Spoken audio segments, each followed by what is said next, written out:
Hi, modern historians.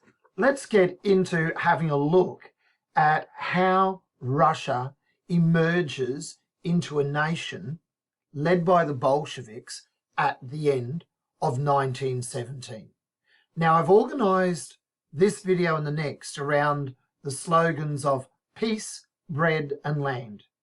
If this is what Lenin has offered Russia, if this is what the Bolsheviks are offering Russia, what do they deliver after they come to power in the revolution? Let's have a look firstly at peace. Well, this is the Russia that we're talking about. We've looked at Tsarist Russia. We've looked at its collapse. We've looked at the provisional government and so on. We've arrived at the Civil War now. So immediately we're starting to think that first promise of peace, just how true or how well did Lenin deliver on it? Really, when we're talking about peace, in this conversation, we're very much talking about war and the way the First World War ends and two other subsequent wars in Russia take place. So here are our wars. World War I, the War of Western Intervention, and the Civil War. Under the Bolsheviks, World War I ends in March 1917 at the very, very harsh Treaty of Brest-Litovsk.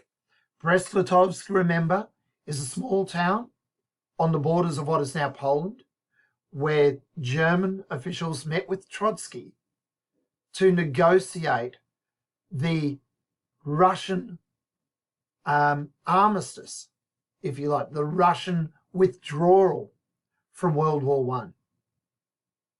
And the Germans extract huge territories off the Bolsheviks of Russian territory. They extract huge populations, huge reparations from the Russians under Trotsky. If Trotsky thought he was going to get a fair deal off the Germans as Russia withdrew from the war, he was seriously wrong. Pardon me. This war, the Great War, is then followed by a small and little known war, a war of Western intervention, and a much larger Russian civil war. These are counter-revolutionary wars that are waged against the Bolsheviks on Russian soil. They're brutal wars where atrocities are committed by both sides. And they're essentially wars between the whites, the white movement, those that are opposed to the Bolsheviks, and the Red Army, a politicized Bolshevik army now. Under Lenin, the traditional Russian army of the Tsar is dissolved, and a political army, the Red Army, is their replacement. Let's get our head around who these two groups are then. When I'm talking about the white movement, I'm talking about a coalition, many groups joining together, a coalition of forces unified really by one central idea: their opposition to the Bolsheviks in power. Now, this white movement is supported by Western nations, especially during the War of Western Intervention.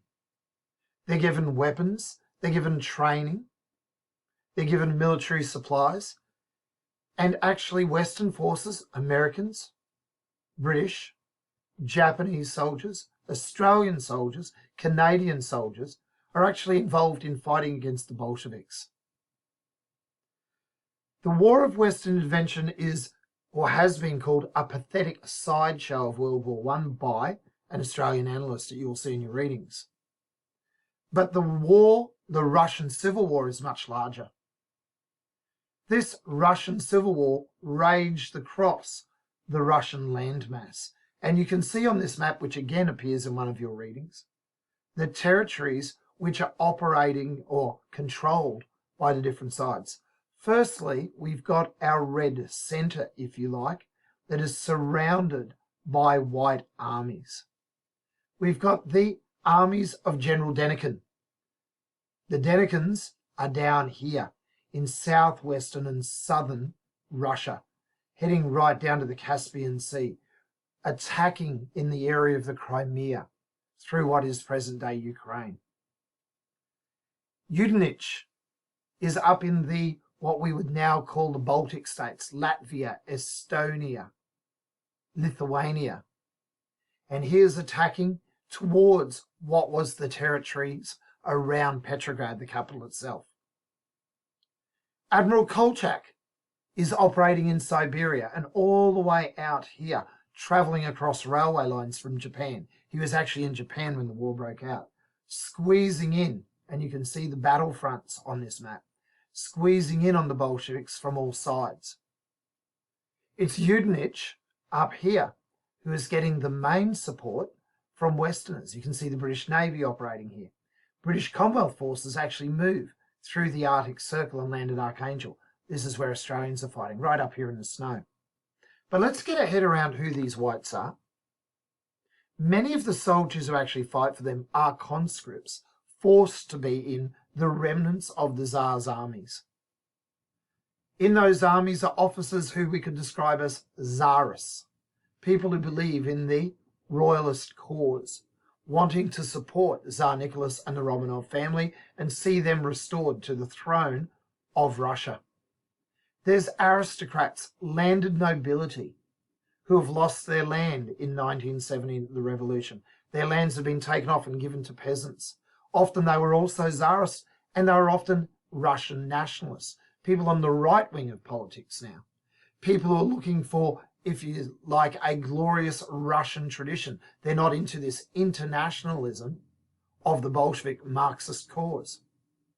They're capitalists, members of the middle class, bourgeoisie, people who own factories, own large businesses, own shops, financially successful people who are making their money out of the traditional capitalist ways of Russia. They're the liberals and the Democrats who made up the provisional government, who are looking forward to that constitutional assembly. They were looking forward to a democratic, Western-style parliamentary democracy starting to take root in Russia after the February Revolution. It's those remnants. And I guess I've summed up that again there, the loyalists, if you like, of the provisional government. We've also got religious figures. Remember that Bolshevism, Marxism, is a political ideology that is atheistic. It believes that religion was actually exploiting people. So Bolshevism wants to remove the sense of religion. They see it as an opium of the masses, according to Marx, a drug that dulls the senses of people when they should be really conscious of the exploitation they're facing.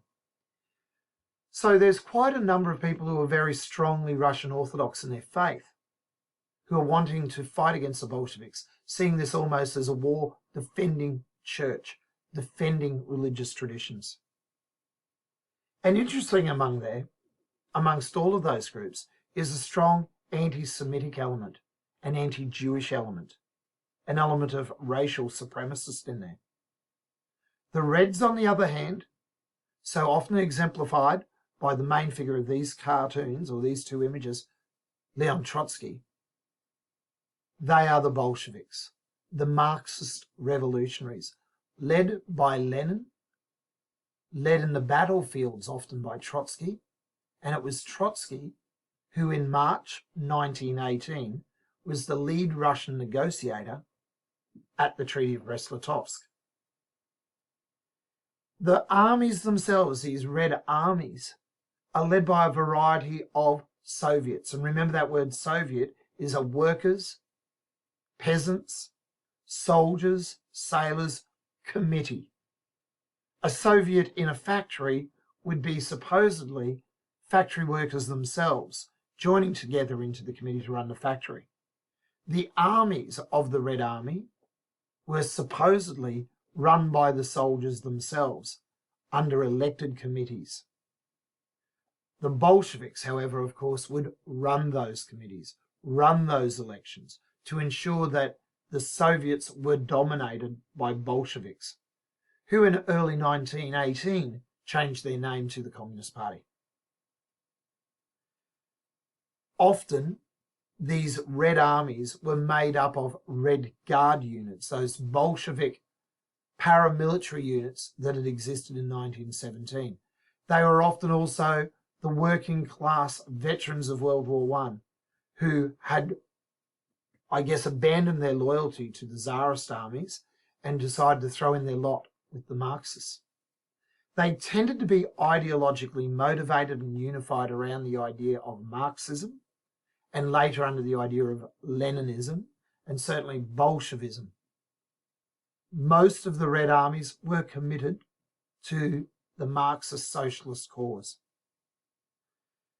Really central to the Red Armies is the role that is played by Trotsky. And we can see him here depicted as St. George, the knight, wearing the armor of revolution and the cape of revolution, using his lance to destroy the capitalist serpent, the evil dragon of counter-revolution.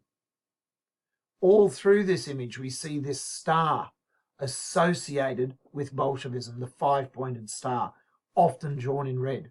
The hammer and sickle in this case, the hammer of the worker of the factories, the sickle that is used to cut the grain used by the peasants.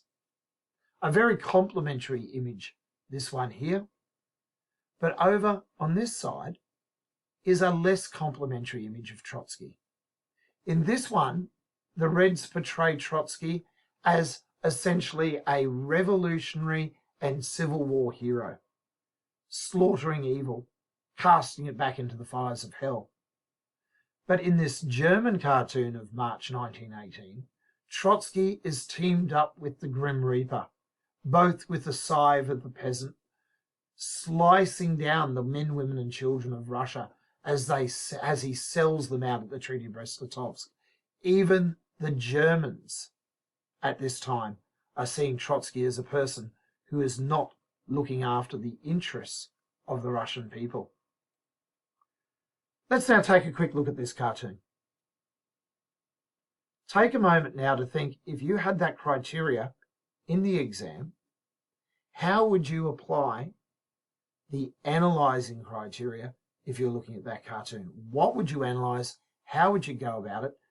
I'm going to stop this video in a moment, and what I would like you to do is see how you would apply that criteria descriptor or those criteria descriptors to get the most marks out of that. As you're analysing this cartoon, how are you showing discerning identification of the features of the evidence? What do we mean by features of the evidence? Detailed examination of the features of the evidence. Informed explanations about how the evidence connects to a question. How are you doing that? What are you going to pick up? What tools are you going to use? So I'm going to get a stop. We're going to stop this video here. And in the next video, we'll talk about that cartoon and ones like it in a moment.